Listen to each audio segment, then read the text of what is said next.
Kerala entrance കമ്മീഷനുടെ allotment പ്രോസസ്സിംഗിൽ പങ്കെടുക്കാൻ കീം വഴി application submit ചെയ്ത മുഴുവൻ വിദ്യാർത്ഥികളും, അതായത് മെഡിക്കൽ, എഞ്ചിനീയറിംഗ്, ആർക്കിടെക്റ്റ് കോഴ്സുകൾ, ഫാർമസി കോഴ്സുകൾ, ഈ 4 സെക്ടറിലേക്ക് അഡ്മിഷൻ കൊടുത്തിരിക്കുന്ന വിദ്യാർത്ഥികൾക്കും അവരവരുടെ പ്രൊഫൈൽ പേജിൽ എൻട്രായി നാം ആപ്ലിക്കേഷൻ സബ്മിറ്റ് ചെയ്തതിൽ എന്തെങ്കിലും മിസ്റ്റേക്കുകൾ ഉണ്ടെങ്കിൽ അത് കറക്റ്റ് ചെയ്യാനുള്ള ഒരവസരം കൂടി കേരള എൻട്രൻസ് കമ്മീഷൻ നൽകിയിരിക്കുന്നു.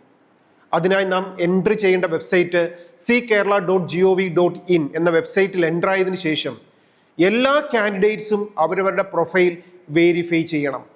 എന്തെങ്കിലും മിസ്റ്റേക്കുകൾക്ക് മെമ്മോ വന്നിട്ടുണ്ടോ, നാം അപ്ലോഡ് ചെയ്തിരിക്കുന്ന ഡോക്യുമെൻസുകളിൽ എന്തെങ്കിലും കറക്ഷൻ ഉണ്ടോ, ഏതെങ്കിലും ഡോക്യുമെൻസുകൾ അപ്ലോഡ് ചെയ്യാൻ മിസ് ചെയ്തിട്ടുണ്ടോ, ഇങ്ങനെയുള്ള കാര്യങ്ങൾ എല്ലാ വിദ്യാർത്ഥികളും പ്രൊഫൈൽ വെരിഫൈ ചെയ്യാനുള്ള ലാസ്റ്റ് അവസരമാണ് എൻട്രൻസ് കമ്മീഷണർ എക്സ്റ്റെൻഡ് ചെയ്ത് തന്നിരിക്കുന്നത്.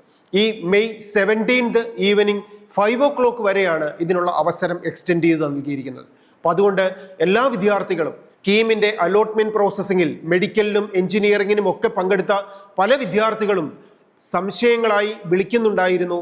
ഞാൻ മെഡിക്കലിന് ആപ്ലിക്കേഷൻ സബ്മിറ്റ് ചെയ്യാൻ വിട്ടുപോയി, നീറ്റ് എക്സാമിനേഷൻ എഴുതിയിട്ടുണ്ടായിരുന്നു, പല സർട്ടിഫിക്കറ്റുകളും ഡോക്യുമെൻറ്റുകളും അപ്ലോഡ് ചെയ്തതിൽ മിസ്റ്റേക്ക് വന്നിട്ടുണ്ട്, എനിക്ക് OBC റിസർവേഷൻ ലഭിച്ചിട്ടില്ല, ഇങ്ങനെയുള്ള ക്ലെയിമുകൾ വന്നിട്ടുള്ള വിദ്യാർത്ഥികളെ സംബന്ധിച്ചിടത്തോളം അവർക്ക് കറക്റ്റ് ചെയ്യാൻ, പ്രൊഫൈൽ വെരിഫൈ ചെയ്ത് മിസ്റ്റേക്ക് കറക്റ്റ് ചെയ്യാനുള്ള ലാസ്റ്റ് അവസരമാണ് എൻട്രൻസ് കമ്മീഷൻ നൽകിയിരിക്കുന്നത്.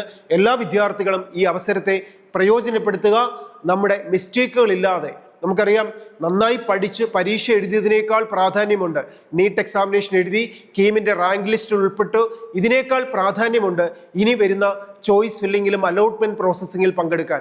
അതിൽ പങ്കെടുക്കുന്നതിലൂടെയാണ് നമുക്കൊരു കോളേജും കോഴ്സും ലഭിക്കുക. അത് ലഭിക്കണമെങ്കിൽ നമുക്ക് അർഹമായിരിക്കുന്ന എല്ലാ റിസർവേഷൻസും ക്ലെയിമും നമുക്ക് ലഭിക്കുകയും വേണം.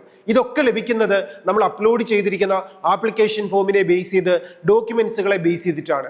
ഇതൊക്കെ കൃത്യമായിട്ട് അനലൈസ് ചെയ്യണമെങ്കിൽ, എൻട്രൻസ് കമ്മീഷണർക്ക് ഇത് പ്രോസസ്സിംഗ് ചെയ്യണമെങ്കിൽ നമ്മുടെ അപ്ലോഡ് ചെയ്തിരിക്കുന്ന ഡോക്യുമെന്റ്സിൽ ഒരു മിസ്റ്റേക്കും ഇല്ല എന്ന് നാം ഉറപ്പുവരുത്തണം. ഒരിക്കൽ കൂടി ഓർക്കുക, മെയ് 17 ആണ് ലാസ്റ്റ് ഡേറ്റ്.